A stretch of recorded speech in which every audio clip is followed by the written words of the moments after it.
आरक्षण होना चाहिए, इसके बहुत लोग पक्ष में हैं, लेकिन आरक्षण में कई लोगों का सवाल आजकल जो उठ रहा है, क्या जाति के आधार पर होना चाहिए, क्या आर्थिक आधार पर होना चाहिए, क्या उनकी सामाजिक परिस्थिति के आधार पर होना चाहिए, आखिर कौन सा पैमाना या कोई और पैमाना होना चाहिए?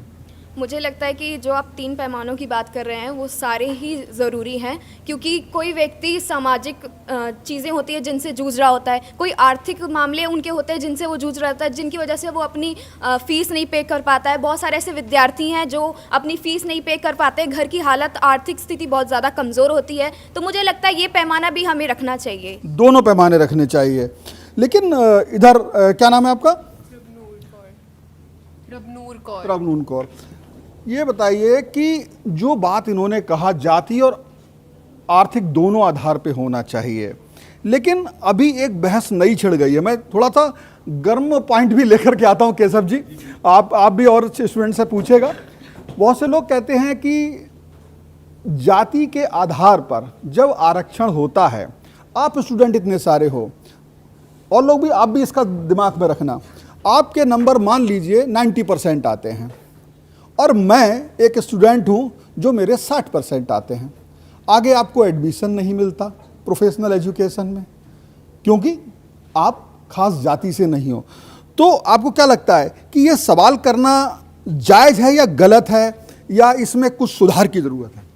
मैं इसे गलत कहूँगी, क्योंकि ऐसे अगर आप एक डॉक्टर का लेके चलो, आप एक डॉक्टर बनने जा रहा है बंदा, 90 वाला अपनी कर रहा है, मेरिट भी हम हैं, डिज़र्व करते हैं, आप एक 60 वाले को दे रहे हो और 90 वाला डॉक्टर नहीं बन पा रहा है। मेरे बहुत लोग रह जाते हैं इस चक्कर में।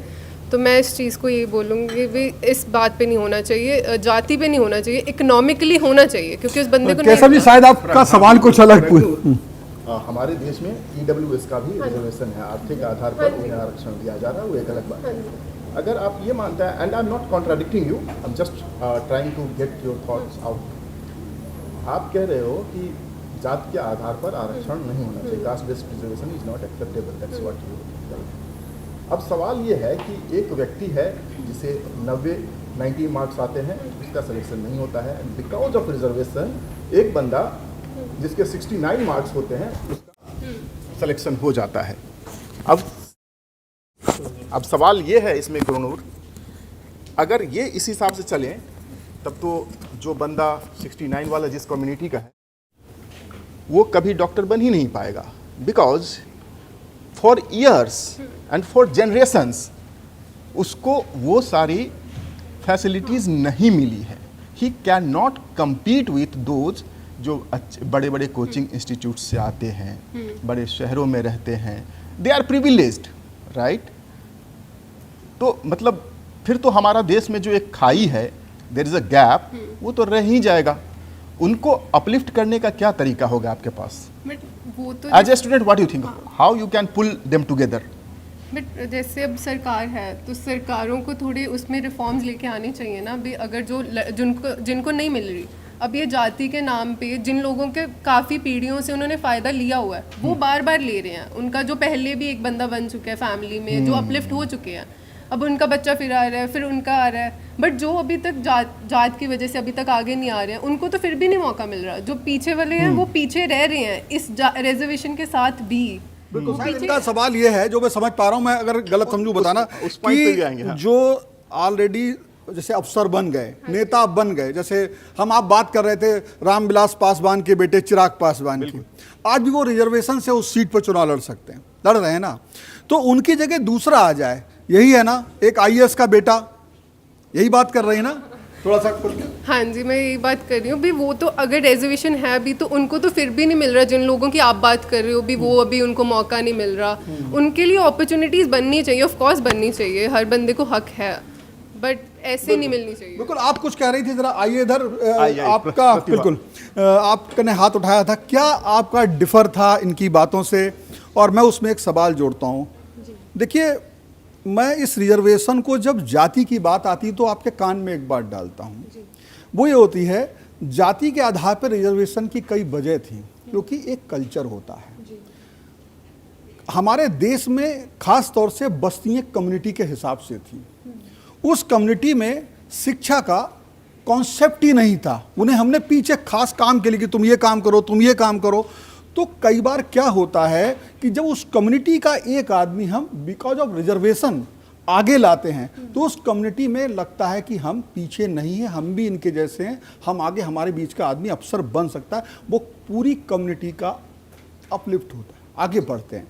ये जरा सी बात थी, और अगर इससे कुछ अंतर हो तो बताइएगा। जी नहीं, मैं आपकी बात से सहमत हूँ और मैं कुछ कहना चाहूँगी इनकी बात की कॉन्ट्रडिक्शन में। जैसे इन्होंने बोला कि अगर एक बच्चा 65 मार्क्स ला रहा है लेकिन वो रिजर्वेशन कैटेगरी से आता है तो उसे सीट मिल जाती है, और जो 95 मेहनत करके लेकर आया है उसे नहीं मिलती है। लेकिन क्या ये सामाजिक सच्चाई को दर्शाता है? ये हमें उस व्यक्ति के बारे में बता रहा है, और एक व्यक्ति के जीवन में जितना उसकी इकोनॉमिक बैकग्राउंड मैटर करता है उतना उसका सोशल बैकग्राउंड भी मैटर करता है। हम एक व्यक्ति के बारे में ये कह सकते हैं कि अच्छा वो अच्छे इकोनॉमिक बैकग्राउंड से आ रहा है इसलिए उसके पास ये अपॉर्चुनिटी है, लेकिन उन बच्चों का क्या जो अभी भी गांव के उन कस्बों में, उन जगहों पे रहते हैं जहाँ पर छुआछूत है। और एक चीज लेके आते हैं, छुआछूत की बात कही तो सवाल यह है कि हम जो आरक्षण दे के अफसर बनाते हैं, ऐसे लगा लो, या डॉक्टर बनाते हैं या कुछ, तो क्या उससे जो आपने कही केवल आर्थिक उत्थान होता है या उनका सामाजिक उत्थान भी? छुआछूत में क्या इस आरक्षण से वो लाभ मिलता है? जी, जैसा मैंने कहा कि एक व्यक्ति के जीवन में जितनी महत्वपूर्ण भूमिका उसके इकोनॉमिक बैकग्राउंड की है उतनी उसकी सोशल स्टैंडिंग की भी है। तो सामाजिक उत्थान ज़रूर होता है, मैं इस बात से सहमत हूँ, और इसमें स्टेट की बहुत महत्वपूर्ण भूमिका होती है। एक पॉलिटिकल साइंस में एक कॉन्सेप्ट आता है एफर्मेटिव एक्शन का, और क्योंकि भारत एक वेलफेयर स्टेट है तो ये वेलफेयर स्टेट की ड्यूटी बनती है कि वो इक्वल रिप्रेजेंटेशन प्रोवाइड करे, बिकॉज अभी भी जो SC ST और OBC के बच्चे हैं वो बहुत अंडर रिप्रेजेंटेड एक सवाल आपसे बेटा, नहीं मैं क्लियर है, मैं बोलता हूँ, क्या इक्वल रिप्रेजेंटेशन से ये जो छुआछूत की बात समाज में, अभी हम सब इतने स्टूडेंट बैठे हैं, सबके पता नहीं किस किस जाति से कोई होंगे, कौन से मुझे नहीं पता, क्या ये उसके बावजूद कायम है या खत्म हुआ है? अगर यही फार्मूला है, मैं ये पूछ रहा हूँ, अगर आरक्षण से हमने आर्थिक उत्थान कर दिया, रिप्रेजेंटेशन भी दे दिया, क्या उसके बाद भी हम उस सामाजिक बुराई से जो छुआछूत की है उससे निकलता आप लोग देखते हो? क्या इसका इलाज ये है? इसका मैं एक सीधा जवाब नहीं देना चाहूँगी क्योंकि ये सीधा सवाल भी नहीं है। मैं इसके लिए ये कहना चाहूँगी कि नहीं, समाज में अभी भी उतनी ही असमानता है जितनी पहले थी, शायद कम हुई है लेकिन है। लेकिन जब एक व्यक्ति का इकोनॉमिक अपलिफ्टमेंट होता है तो उसकी कैपेबिलिटी पे उसका असर दिखता है। अगर उसके पास इकोनॉमिक पावर है तो वो उसके पास एक चॉइस आती है जो शायद उसके पास पहले नहीं थी, अपनी लाइफ को इम्प्रूव करने की, अपनी स्टेट को, अपनी कंडीशन को इम्प्रूव करने की। मतलब धीरे धीरे बदल रहा है। जी। Subscribe to One India and never miss an update. Download the One India app now.